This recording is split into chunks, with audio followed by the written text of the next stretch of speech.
Vous m'entendez? Oui? Super, voilà. Donc, comme disait Patrice, c'est vraiment un privilège pour moi d'être là et de vous revoir après notre première visite en famille. Donc, pour ceux qu'on n'a pas encore rencontrés, on vient de France. On est arrivé au Québec le 21 septembre. Donc, c'est tout nouveau. On remercie le Seigneur pour ce bel hiver qu'on a eu.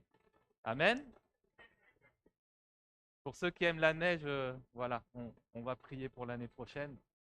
Mais on est à l'église Espoir avec mon épouse et nos trois enfants. Donc Myriam, mon épouse, Joy, notre fille de 6 ans, Elijah, 5 ans, et notre petite dernière Hope qui a 10 mois. Et on est là vraiment aussi envoyé par une église française pour la mission au Québec. On a pris un temps l'année dernière pour prier, pour discerner la volonté de Dieu pour notre vie. Et vraiment, le peuple québécois est dans notre cœur. Vous êtes dans notre cœur, chère église de Valleyfield. Et on est envoyé par notre église locale qu'on salue et aussi des partenaires de prière et financiers qui nous soutiennent. Et donc, dans ce but, c'est vraiment de partager l'évangile aux Québécois tout en nous formant à Sembec. Donc, je poursuis un master en leadership biblique et vous êtes aussi participants puisque vous nous soutenez dans la prière et dans les finances. Donc, vraiment reconnaissant. Cette semaine, on a passé une très très bonne semaine. Merci Seigneur. Je ne sais pas si vous le saviez, mais on a eu la pastorale de notre association d'église, donc l'ABEC. Donc nous, on est à l'Église Espoir et l'Église Espoir fait partie de cette grande association de 80 églises, dont Valleyfield. Et on nous avait dit qu'au Canada, on va faire de la route. Les distances ne se calculent pas en kilomètres, mais en heures. Donc on a fait 2 heures et demie de route, ce qui est peu, mais pour nous qui venons de France, on change de pays quand on fait 2 heures et demie, hein. On va en Belgique, on va en Angleterre, mais là, on va juste dans la ville d'à côté. Donc vraiment, cette semaine, avec cette pastorale, on a été encouragés par les frères et sœurs. Il y avait des pasteurs de toute l'association. On était environ 300 à Ted for Minds. Et vraiment, vous êtes des exemples de résilience, de la grâce de Dieu. Vous êtes un exemple pour nous de la foi que Dieu donne et aussi du courage dans un contexte difficile. Il y avait aussi beaucoup de témoignages de pasteurs qui exprimaient leurs doutes, leur vulnérabilité. Et vraiment, nous, ça nous creuse encore plus le cœur pour le Québec. Donc vraiment, on remercie le Seigneur pour cette pastorale. Et hier, en famille, on était invités à la cabane à sucre pour la première fois. Donc, je remercie le Seigneur de m'avoir réveillé ce matin. Je n'ai pas abusé sur le sirop d'érable. Mais voilà, et cerise sur le Sunday, comme on dit ici. Aujourd'hui, on est à l'église de Valleyfield. Vraiment, on est reconnaissant. En début de semaine, si vous regardez les news en Australie, il y a eu une nouvelle assez terrifiante. Dans l'église de Wakefield, un bishop évêque, Marie-Emmanuel, qui faisait sa prédication pour encourager l'église, a été interrompu par un adolescent de 16 ans, libanais, et qui arrive vers lui et qui lui assène des coups de couteau. Tête, poitrine, blessée. Par la grâce de Dieu, notre frère va bien.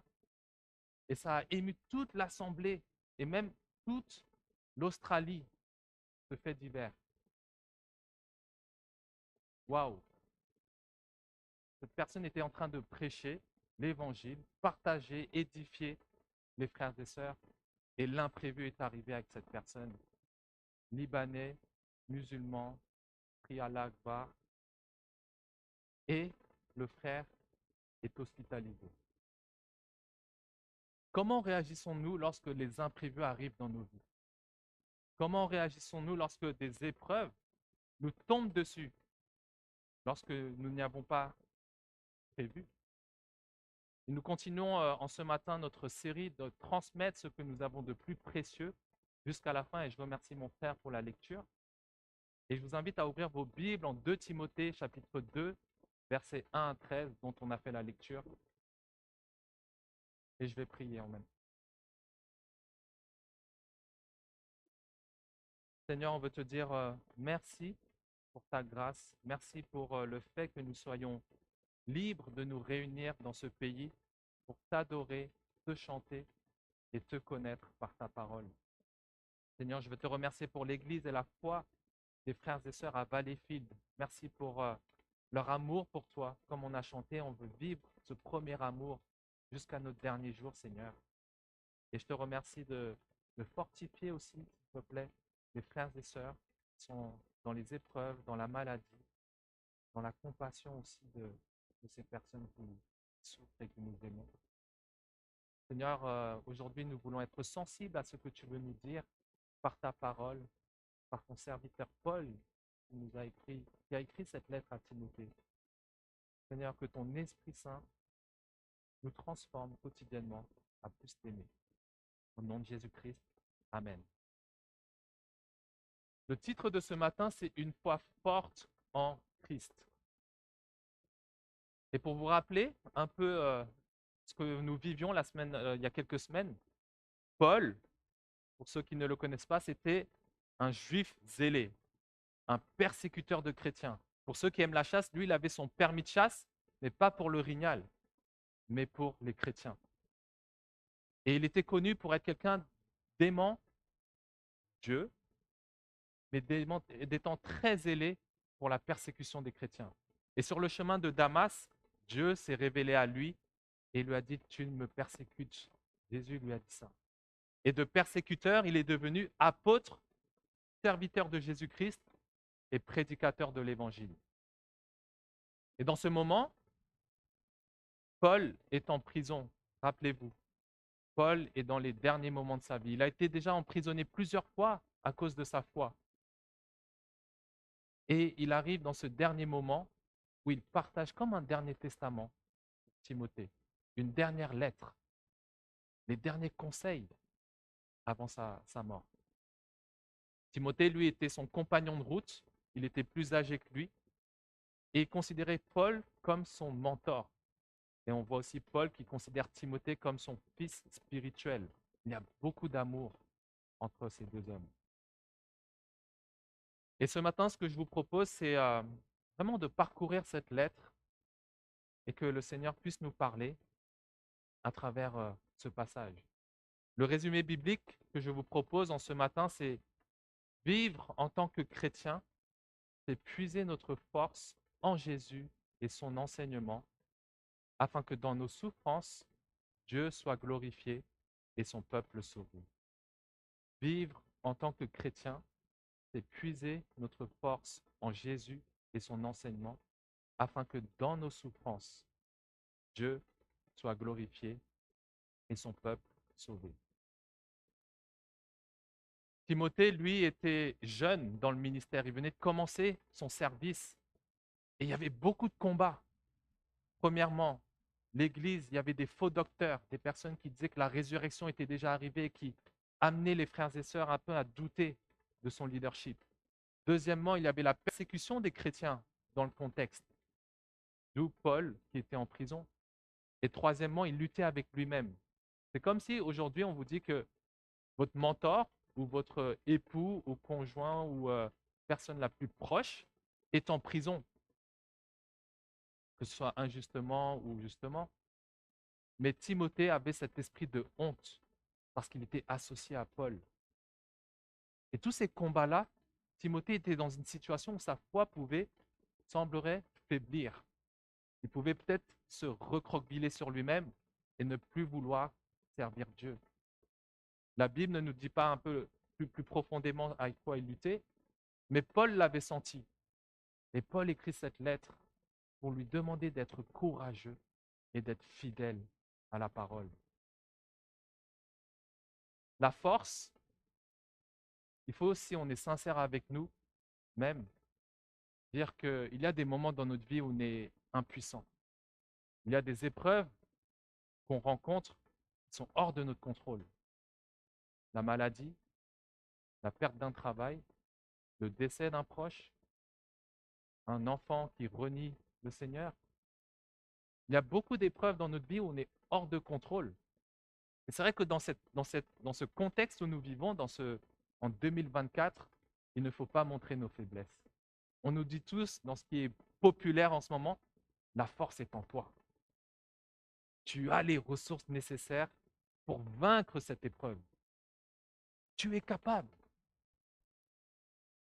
Mais il y a une réalité. C'est que lorsqu'on rencontre des murs, lorsqu'on rencontre des épreuves qui nous mettent vraiment à genoux, nous sommes tous faibles. Nous sommes tous incapables.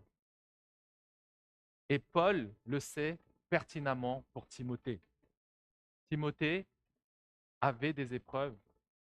Et Paul lui dit, toi, mon enfant, fortifie-toi dans la grâce qui est en Jésus-Christ. Ne trouve pas ta force en toi-même. Ne trouve pas ta force dans des choses qui peuvent changer, mais seulement dans la grâce qui est en Jésus-Christ. Comme l'a dit Patrice, je suis en formation à Sembec, pasteur en formation à l'Église Espoir avec Yannick Etier et tous les anciens. Et lorsque j'ai commencé en septembre, j'ai dit à Yannick, moi j'ai peur. J'ai peur d'être pasteur en formation. En plus, c'est quelque chose dont je ne suis pas capable. C'est quelque chose où je, je, je tremble à être responsable spirituel des brebis que Dieu nous confie. Je lui ai dit ça. Je lui ai dit, et pourtant, j'avais une expérience, j'étais chef d'entreprise avant, j'avais une carrière. C'était bien la première fois où je me sentais incapable, où mes compétences n'étaient pas assez pour mener une assemblée. Et Yannick, avec amour, douceur, il m'a répondu, Philippe, tu n'es pas responsable de l'Église.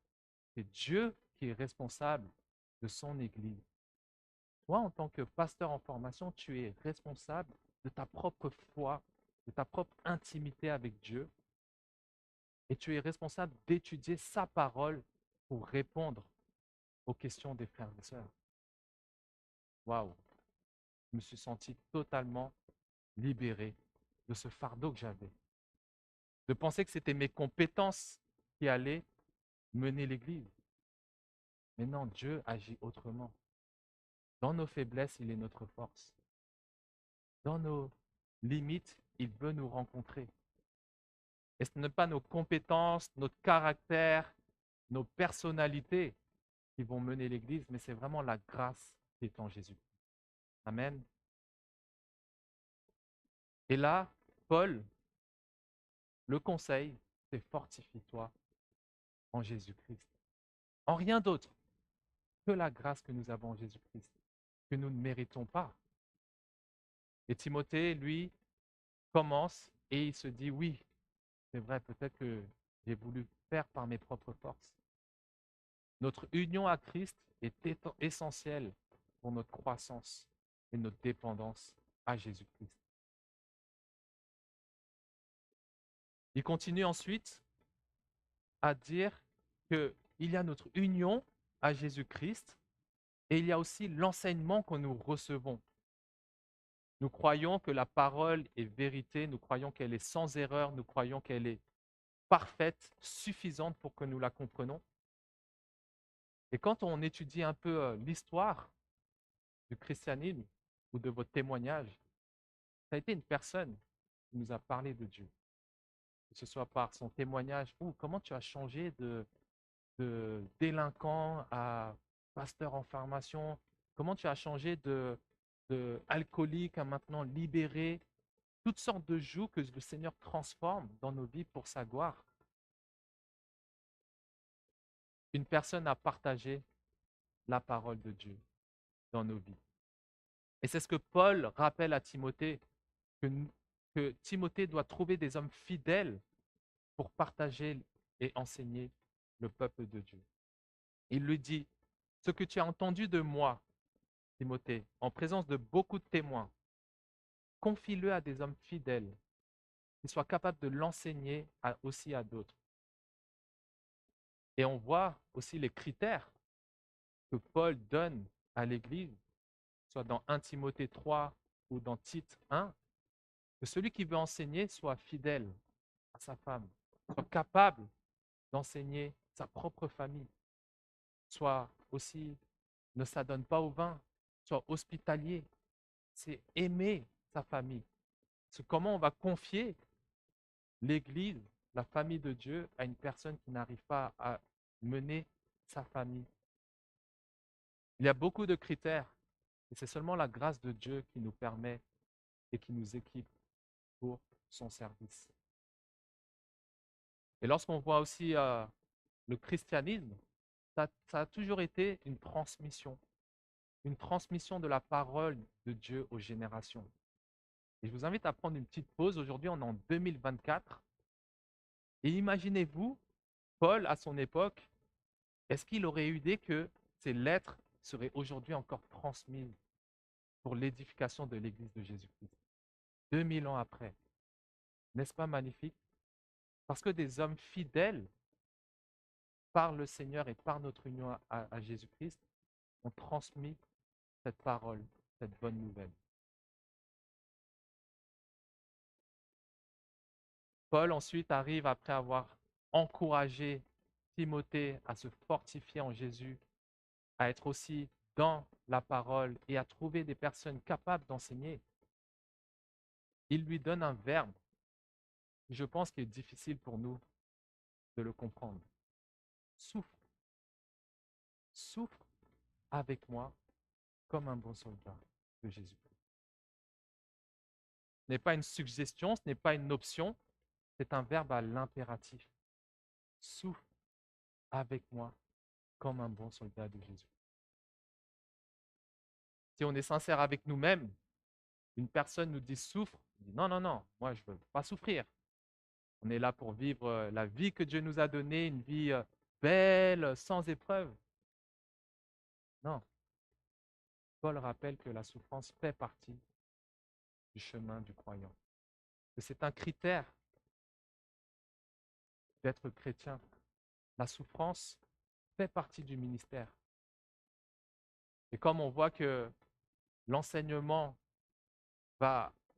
l'enseignement de la parole de Dieu va continuer jusqu'au retour de Jésus-Christ, la souffrance aussi va continuer jusqu'au retour de Jésus-Christ.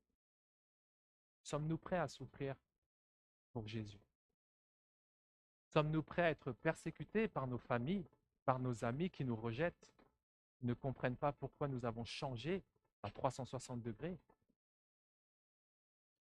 En France, on ne fait pas le service militaire. Je ne pense pas aussi au Canada qu'on le fasse.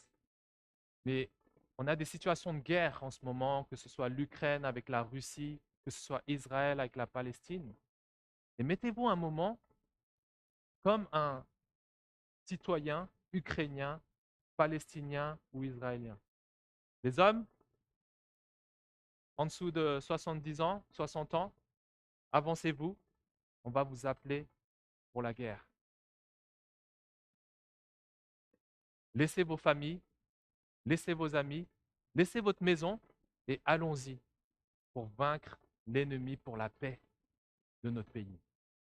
Il y a cet engagement, il y a cette prise de conscience qu'une personne doit faire lorsqu'il est prêt à défendre son pays, lorsqu'il est prêt à mettre sa combinaison, son casque, son arme et partir au front et dire au revoir à sa famille.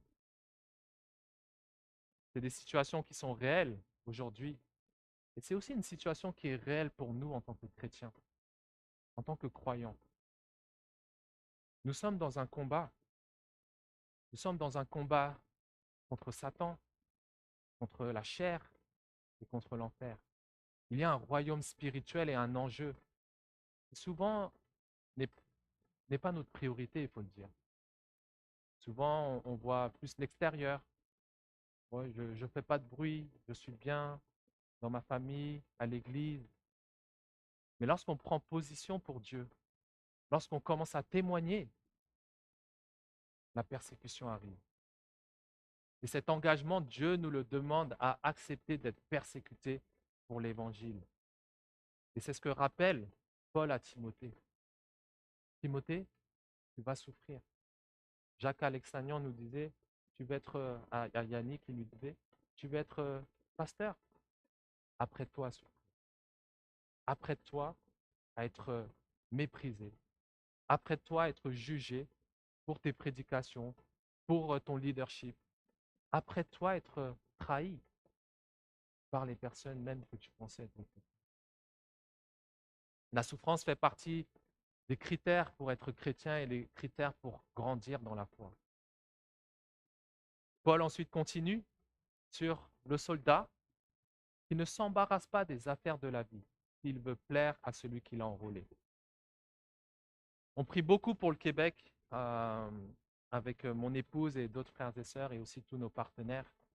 Priez pour des ouvriers. Je pense que vous savez aussi que dans 10 ans, une église sur deux n'aura pas de pasteur ni d'ancien. Priez pour cette nouvelle génération et vous le faites en investissement dans nos formations, en priant pour nous. Et je remercie le Seigneur. J'ai un ami en France qui m'a dit, Philippe, prie pour moi parce que je considère le Québec et je considère à venir dans le froid pour servir. Je lui ai dit, c'est un bel ouvert, ne t'inquiète pas. Avec un bon manteau, ça passe, mais surtout avec le Seigneur. Et je lui ai dit, non, le Québec, mon cœur se forme pour le Québec. J'ai vraiment à cœur les Québécois et j'aurais pu être à Montréal sur le plateau avec tous les Français. Non, je veux être à Valleyfield, je veux être dans les régions plus tard. Le Seigneur nous enverra où il veut. Et il m'a demandé, Philippe, est-ce que ta famille ne te manque pas? Nos parents sont toujours là avec Myriam, par la grâce de Dieu. Tes amis ne te manquent pas en France? Tous tes amis que tu as fait depuis 20 ans, 30 ans, tes amis d'enfance qui te connaissent mieux. Je lui dis, bien sûr qu'ils me manquent.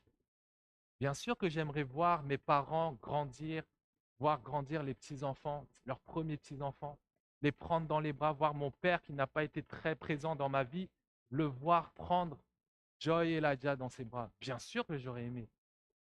Ou bien Myriam être auprès de son père qui a un cancer depuis janvier. Bien sûr qu'on aimerait être à ses côtés. Bien sûr qu'on aimerait être avec des gens que Dieu nous a confiés. Mais, je lui ai dit, Matthieu 19, notre mission est beaucoup plus grande que cela.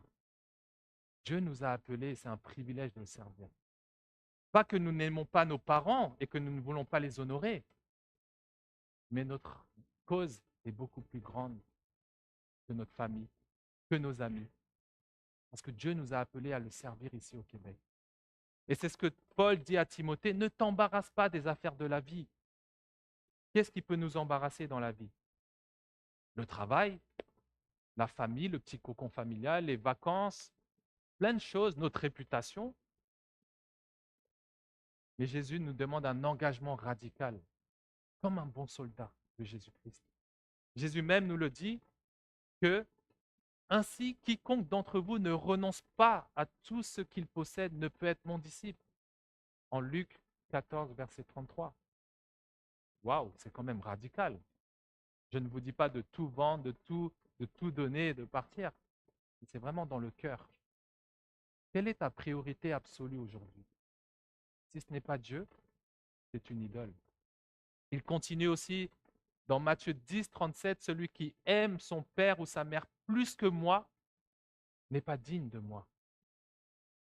Et celui qui aime son fils ou sa fille plus que moi n'est pas digne de moi. Jésus est radical et il parle aussi de la parabole du semeur. Celui qui a reçu la semence parmi les épines, c'est celui qui entend la parole, donc qui entend la bonne nouvelle, mais en qui les soucis du siècle et la séduction des richesses étouffent cette parole et la rendent infructueuse. Quelles sont les affaires de ta vie, de ma vie, qui nous empêchent de voir Dieu comme notre priorité absolue? Paul ensuite utilise plusieurs images d'un athlète et aussi d'un laboureur. Que être un soldat de Dieu, c'est marcher contre Satan. C'est déclarer que non, je suis dans cette armée et non dans l'autre. Et d'être un athlète, c'est celui qui respecte les règles, qui respecte aussi les efforts spirituels pour gagner la victoire. Nous avons la parole de Dieu comme règle, faire la volonté de Dieu. Nous avons aussi l'Esprit Saint qui nous permet de faire les efforts spirituels dans la prière, dans le jeûne, dans la lecture de la parole. Il faut s'entraîner, ma sœur. Et si on ne le fait pas, on devient un peu mou. On perd notre premier amour. On perd cette force que Dieu nous a donnée par l'Esprit. Et il parle aussi du laboureur, du cultivateur. Je n'ai pas trop la main verte, mais je sais qu'il faut surveiller son jardin, sinon les mauvaises herbes arrivent. Il faut savoir le cultiver, travailler sans relâche à la sueur de son front pour récolter la moisson à venir.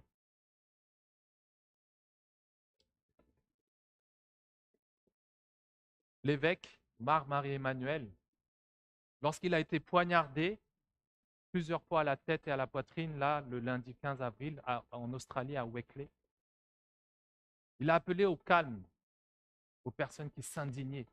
Il faut la justice, il faut que cette personne paye parce que c'est un terroriste. L'évêque a dit, calmez-vous, souvenez-vous de la vie de Jésus-Christ. Quel témoignage! Il a dit, je pardonne à quiconque a commis cet acte. Je lui dis, tu es mon fils, je t'aime et je prierai toujours pour toi. Et quels que soient ceux qui t'ont envoyé pour me tuer, pour faire cela, je leur pardonne également.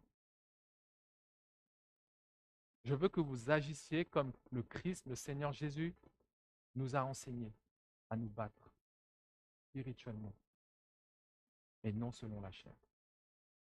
Nous avons un exemple du parfait soldat. Nous avons un exemple du parfait athlète, du parfait enseignant, du parfait agriculteur en la personne de Jésus-Christ. Lui, il savait qu'il allait souffrir. Lui, il savait qu'il allait mourir à la croix. Lui, il savait qu'il serait craché dessus, fouetté. Lui, il savait qu'il serait trahi par ses disciples. Lui, il savait qu'il serait abandonné de tous. Jésus est notre exemple. Et l'évêque Marc-Marie-Emmanuel le sait très bien. Souvenons-nous de Jésus-Christ et de ce qu'il a accompli à la croix pour nous, ses élus. Il l'a fait et ses souffrances sont un témoignage pour le salut que nous avons aujourd'hui. Amen. Quelle grâce il nous fait. Et aussi, Paul rappelle que Jésus était annoncé depuis des années auparavant, 2000, 4000 ans avant, par la loi de Moïse, par les prophètes, que ce Messie était attendu depuis tant d'années. L'Ancien Testament annonce la venue d'un Messie. Le Nouveau Testament nous révèle l'identité du Messie en Jésus-Christ. Et il le rappelle que c'était la promesse que Dieu avait faite à David, à Abraham aussi, que voici les jours viennent, dit l'Éternel, où je susciterai à David un germe juste. Il régnera en roi et prospérera. Il pratiquera la justice et l'équité dans le pays. Dieu avait promis d'envoyer ce qu'il avait de plus précieux pour nous sauver. Dieu savait depuis le début, depuis la Genèse, son plan de rédemption pour vous, les élus, et pour moi.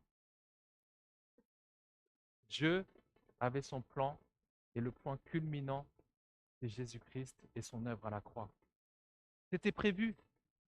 Tout est accompli quand Jésus est sur la croix. J'ai fait ma mission dans la souffrance, dans la persécution, dans la solitude. Et je ne sais pas par quoi vous passez aujourd'hui, mais je peux vous dire que ce que vous vivez, Jésus l'a vécu. Jésus n'est pas insensible à ce que vous vivez. Le plus petit verset de la Bible dit Jésus pleure parce qu'il a compassion de ses enfants. Il a compassion de ceux qui sont appelés à le suivre. Il n'est pas insensible à vos souffrances, à mes souffrances. Et il se veut présent pour nous réconforter, pour nous donner cette paix et cette joie qui nous permettent de continuer malgré les épreuves. Paul, lui, sa souffrance était d'être en prison, une prison froide, une prison seule. Je n'ai pas les pieds, mais peut-être 5 pieds de cellules, 4 pieds.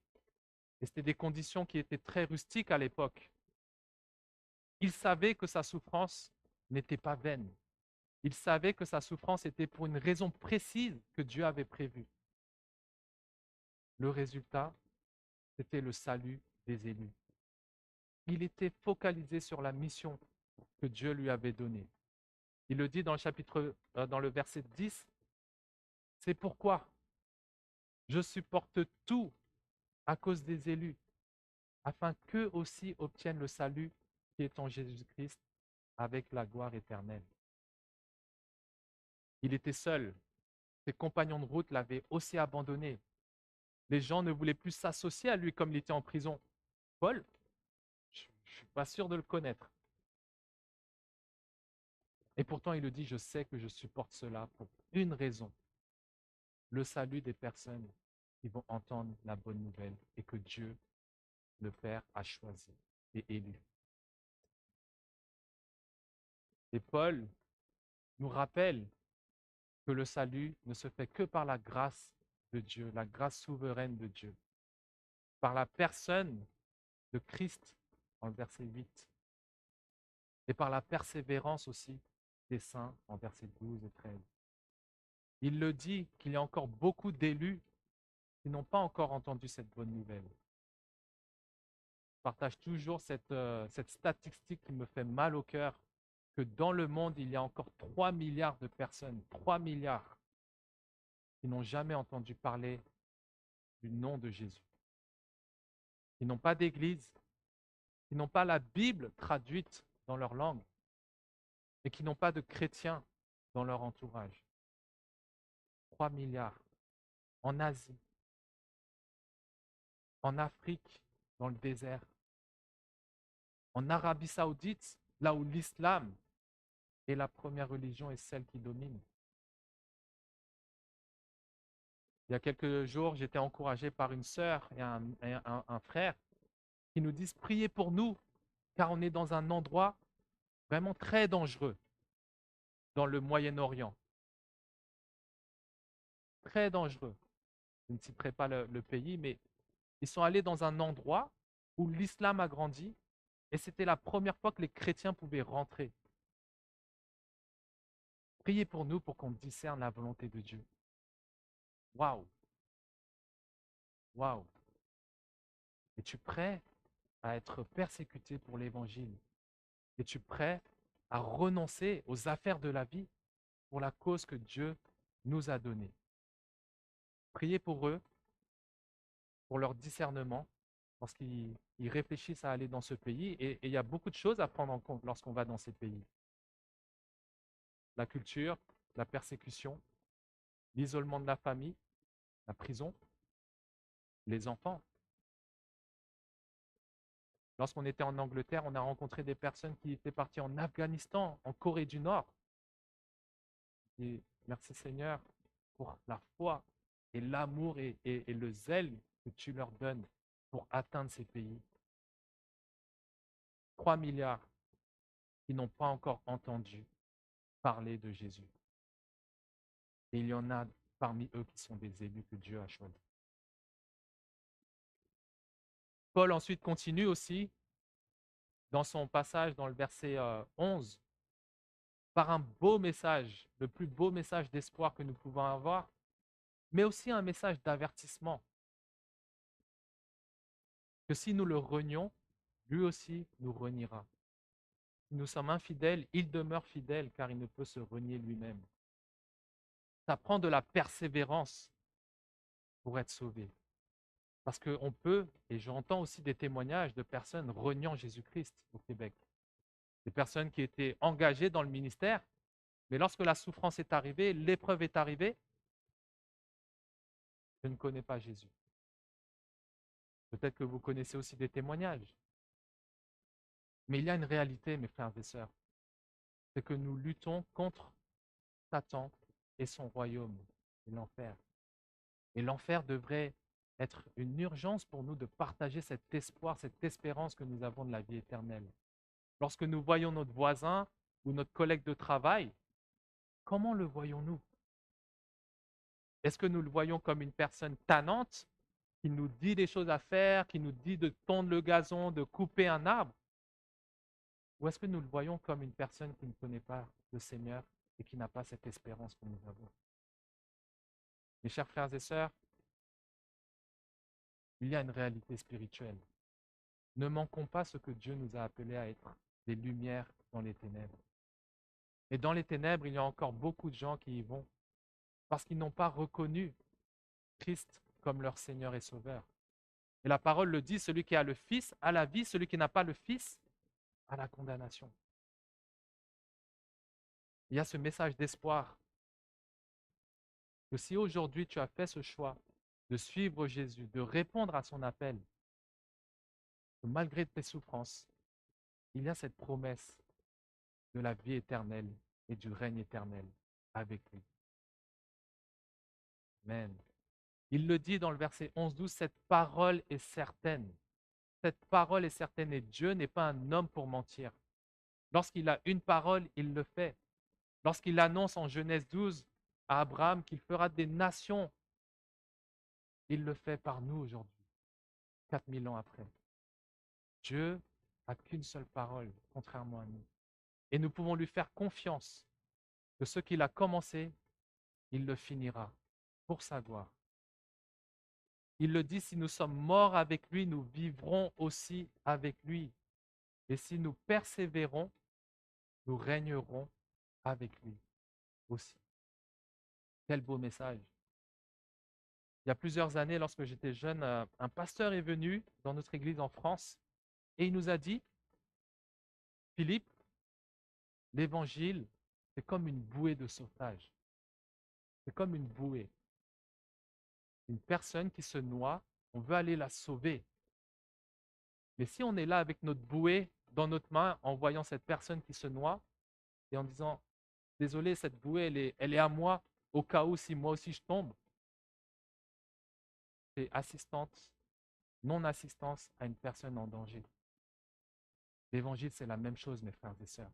Lorsque nous voyons toutes ces personnes qui font de leur honte leur gloire, lorsque nous voyons toutes ces personnes méprisant notre foi, regardons comme Jésus les regarde lorsqu'il était sur la croix et qu'il leur dit pardonne-leur, car ils ne savent pas ce qu'ils font. Sommes-nous prêts à lancer des bouées? Sommes-nous prêts à partager des Bibles comme les Gédéons ou comme d'autres associations? Mettons-nous tous les efforts pour la cause de Christ? Ou sommes-nous encore affairés dans les affaires de la vie sur terre? Cette parole est certaine. Quelle assurance nous avons, mes frères et sœurs. Et Dieu le dit, il n'est pas un homme pour mentir. Et dans Hébreux 6, 18, il est impossible que Dieu mente. Nous trouvions un puissant encouragement, nous, dont le seul refuge a été de saisir l'espérance qui nous était proposée. Par sa mort, nous avons la vie. Par ses blessures, nous sommes guéris. Et par la persévérance qu'il nous donne, nous sommes sauvés.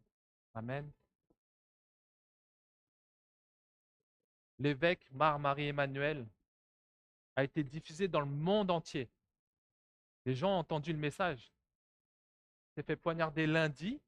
Il est à l'hôpital. Jeudi, il envoie une vidéo audio sur YouTube disant je pardonne à ceux qui m'ont blessé à la tête et à la poitrine. Vous pouvez regarder si vous voulez sur YouTube, c'est en anglais. Je pardonne parce que je me souviens de Jésus-Christ. Et il le dit dans un autre sermon, je remercie le Seigneur pour les souffrances que j'ai parce que ça me rapproche de Jésus-Christ. Je me souviens de Jésus-Christ. Aujourd'hui, Dieu nous parle par sa parole et par cette lettre de Paul à Timothée.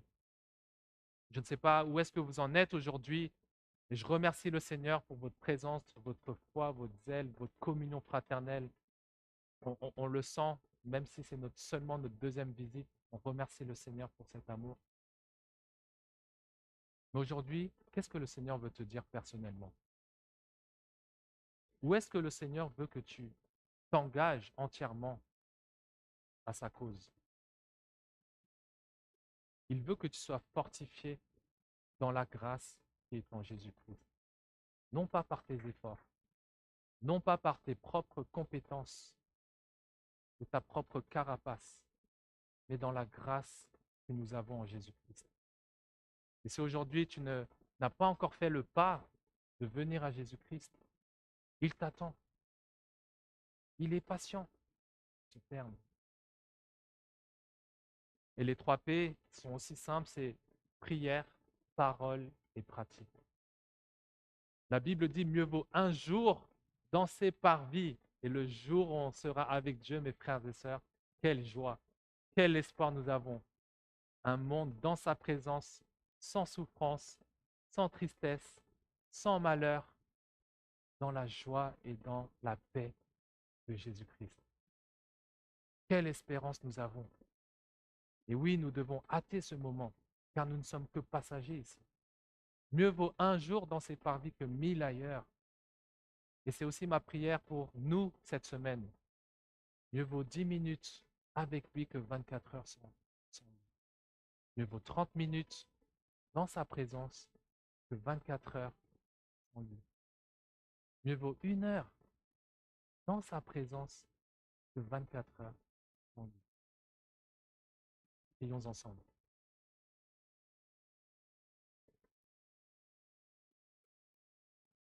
Seigneur, merci pour ta parole qui nous transforme, nous parle encore aujourd'hui. Merci pour la fidélité de Paul dans la souffrance, dans la solitude, dans les blessures de la prison, Seigneur.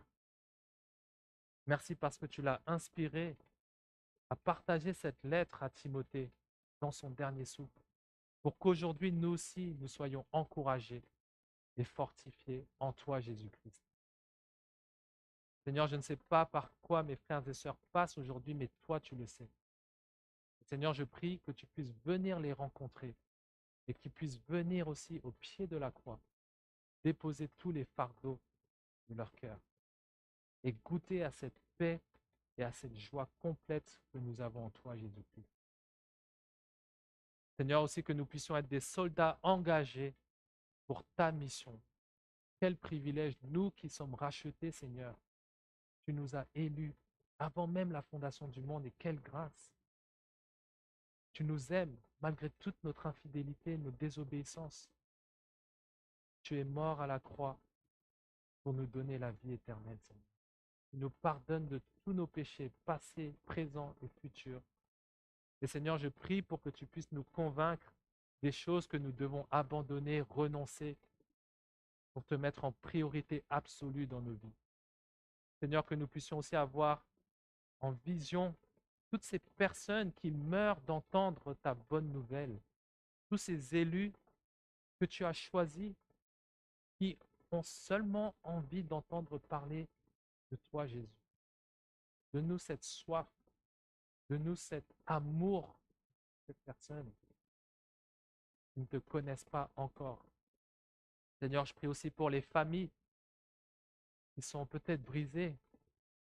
Donne-leur la résilience et l'intercession nécessaire pour prier pour leurs enfants, pour leurs frères ou sœurs qui ne te connaissent pas encore, Seigneur. Viens ranimer notre zèle, notre premier amour. Viens nous encourager dans ce que toi tu as préparé d'avance. Donne-nous aussi le courage de parler de toi, de témoigner de ta transformation dans nos vies, Seigneur. Et que toute la gloire te revienne. Oui, nous avons hâte de te retrouver.